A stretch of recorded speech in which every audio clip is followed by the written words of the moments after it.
안녕하세요. 타스 건축사무소의 김윤환 건축사입니다. 오늘 제가 말씀드릴 주제는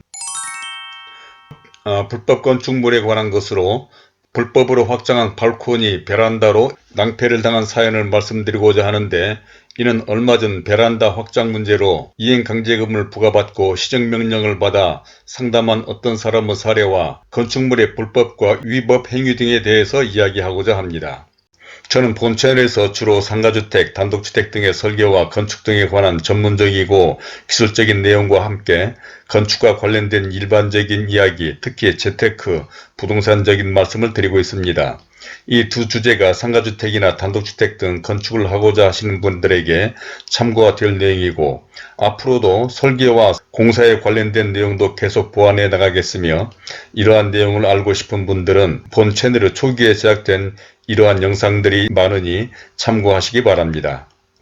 그럼 오늘의 이야기를 시작해 보겠는데, 아파트나 다세대 주택 등에 거주하시거나 다세대, 다가구, 단독주택 등을 건축하다 보면 발코니, 베란다, 테라스 등을 혼동하기 쉽고, 이러한 서비스 면적 등을 잘못 확장해서 문제가 되는 경우를 흔히 볼 수가 있습니다. 그러니까 발코니 확장이라는 제도가 있는데, 발코니가 아닌 베란다, 테라스 등까지 확장하면 불법인 것이며, 발코니라고 무조건 확장되는 것이 아닌데도 모든 발코니를 다 확장해서 사용할 수 있는 것처럼 잘못 생각하는 사람들도 있다는 것입니다. 뿐만 아니라 아파트 등에 거주하거나 특히 새로이 상가주택 등 다가구주택을 건축하시려는 분들도 이 발코니 확장에 대해서 정확히 모르거나, 이뿐만 아니라 다락의 불법 사용이나 가구수 확장 등 위법을 저질러서 문제가 되는 경우도 많아, 아파트, 단독주택, 상가주택 등을 설계하는 건축 전문가로서 이러한 사항들에 대해서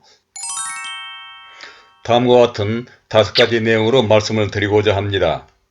아무쪼록 이런 부분에 관심이 있거나 단독주택이나 상가주택 등을 지으시려는 분, 또는 부동산이나 재테크에 관심이 있는 분들에게 많은 참고가 되리라 생각하며, 먼저 보시기 전에 구독과 좋아요 그리고 선풀을 달아주신다면 저에게도 큰 힘이 되어 이러한 영상을 만드는 데 도움이 될 것 같습니다.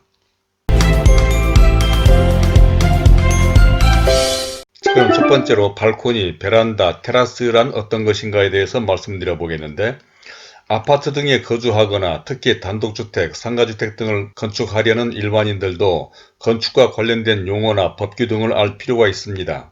그런데 이 가운데서도 가장 혼돈하기 쉬운 것이 발코니 등으로, 이 그림을 보면 쉽게 이해할 수가 있을 것입니다. 그러니까 발코니란 건축물에서 일정 부분이 튀어나온 부분을 발코니라고 얘기하는 것으로, 아파트에 있는 것은 거의 다 발코니라고 볼 수가 있을 것이고, 베란다라고 하는 것은 건축물이 일주권 등에 의해서 올라가면서 건물이 줄어들면서 생겨나는 이러한 공간들을 베란다라고 얘기하는 것입니다. 다음으로 테라스라고 하는 것도 있는 건데, 테라스란 실내에서 마당이나 정원 등으로 직접 나갈 수 있도록 뻗쳐나온 곳을 말하는 것입니다.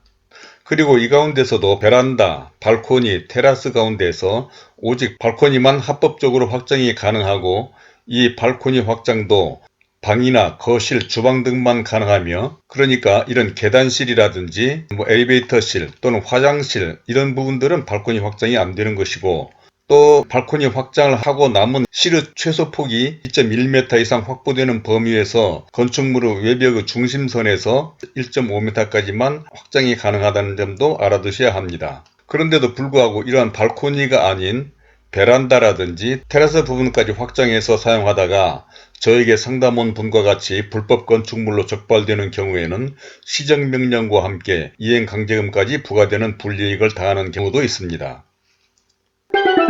다음은 두 번째로 불법, 위법 건축물에 대한 유혹에 대한 것인데, 세상을 살다 보면 준법 정신이 중요하지만 수많은 법을 지켜가며 살기가 쉽지 않고, 또 주차 위반이나 속도 위반처럼 건축을 하다 보면 불법에 대한 유혹이 참 많습니다. 그러니까 세대를 분리하거나 세대수 늘리기, 다락방 임대, 불법 증축, 베란다 확장 등 법을 어기려는 충동이 생기는 수가 있습니다.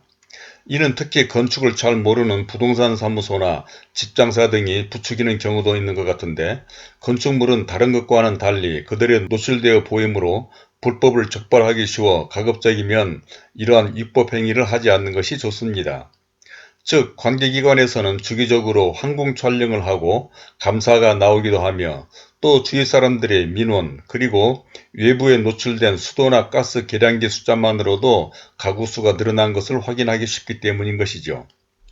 물론 가구 수를 늘리거나 면적을 늘리면 그만큼 수익이 늘어나고 생활하기 편하기 때문이고, 이는 직접 제가 사는 집을 설계하고 건축하면서 저도 건축주가 되어보니 그러한 유혹을 실감해보기도 하였는데, 불법 건축물로 적발되면 금전적 손해와 재산상 불이익 등 여러모로 불편한 점이 많습니다. 다음 세 번째로 불법 건축물에 대한 조치는 시정명령과 이행강제금이 부과되는데, 이상과 같은 방법으로 불법 건축물로 적발되면 관계기관으로부터 시정명령이 나오고, 이 시정명령을 받은 후 시정기간 내에 시정명령을 이행하지 않으면 이행강제금이라 해서 벌금이 1년에 2회, 농지법에서는 1년에 1회 부과될 수가 있으며, 심한 경우에는 법적 처벌까지 당하는 경우도 있습니다. 그러므로 불법의 종류에 따라 심각한 경우도 있을 수가 있는데, 예를 들자면 세대수를 늘려서 임대를 한 경우에 이미 그 방에 세를 들어 사는 임대자들이 있다면 이를 시정하는 절차나 방법이 대단히 복잡해질 것입니다. 그러한 것은 불법 증축 등 상황에 따라 쉽지 않은 경우가 있고, 또 이러한 불법 행위는 행위자까지, 그러니까 건축 당시에 그러한 불법 행위를 저지른 사람까지 처벌받을 수 있으므로 가급적이면 입법을 하지 않는 것이 모두에게 도움이 되는 것입니다.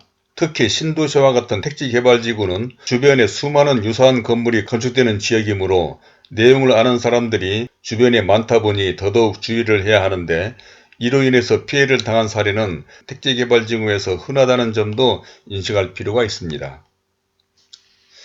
다음은 네 번째로 상가주택 등 건축에서 유의할 사항에 대해서 말씀드려 보겠는데, 사실 이러한 입법 행위는 아주 오래전부터 고질적인 문제였습니다. 그 대표적인 것이 공공연하게 새까지 들여놓은 다락방이나 지하층 노출, 주차장 불법 전용 등이 있는데, 세월이 흐르면서 이렇게 심한 불법 행위는 거의 사라져가고 있는 것 같습니다. 그런데 이러한 것은 일반 건축주들의 인식 변화와 함께 행정과 시스템의 강화도 한몫하고 있는데, 그것은 상가주택이나 다가구주택 등 공사 현장의 감리와 특검 제도가 큰 작용을 한 것으로, 이러한 점은 건축주들도 유념해야 할 것입니다.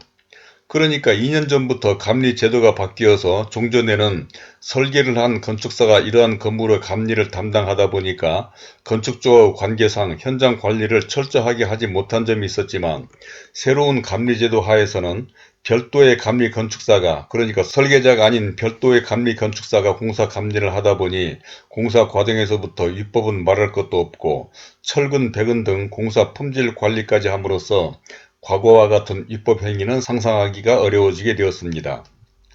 또 여기에 그치지 않고 사용 승인 전에 특검이라 해서 설계자, 감리자와는 별도의 건축사가 공사 전반에 걸친 검사를 하는 시스템이 생겨서 이제는 일반인들이 생각하는 것과 같은 입법 행위를 눈감아주는 행태는 생각하기 어려워졌다는 점도 간과해서는 안 될 것입니다.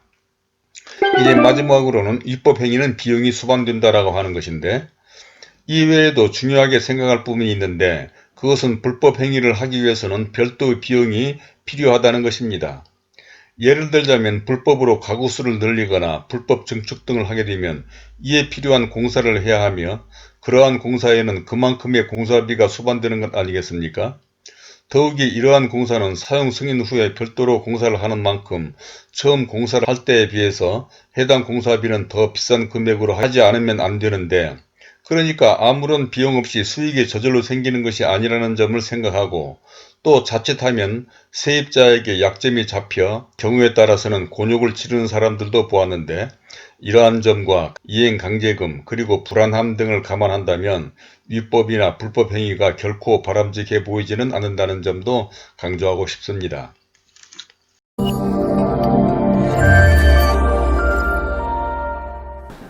자, 이제까지 발코니, 베란다, 테라스 등을 잘 몰라 낭패를 당한 상담자의 이야기와 불법 또는 위법 건축물에 대해서 첫 번째로 발코니, 베란다, 테라스의 구분에 대해서 설명을 드렸고, 두 번째로는 불법, 위법 건축물에 대한 유혹, 세 번째로는 불법 건축물에 대한 조치로서 시정명령 이행강제금 부과, 네 번째로 상가주택 등 건축에서 유의해야 할 사항, 다섯 번째로 위법 행위에는 비용이 수반된다라고 하는 데까지 말씀을 드렸습니다.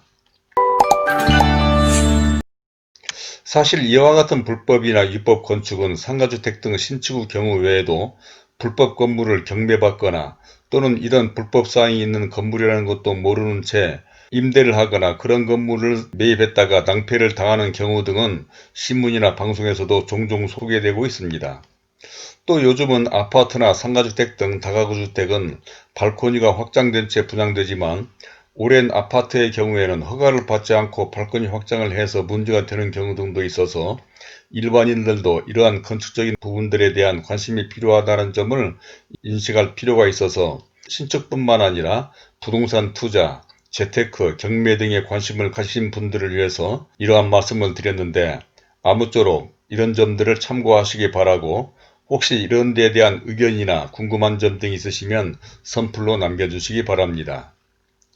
그러면 이에 대해서도 그동안 많은 경험을 한 건축 전문가로서 자세한 설명을 드리도록 하겠으며 구독과 좋아요를 눌러주신다면 본 채널에 관련된 다른 많은 영상들을 보실 수가 있고 또 화면 왼쪽에 제가 추천하는 이러한 영상들도 참고하시길 바라며 오늘은 이것으로 줄이도록 하겠습니다. 감사합니다.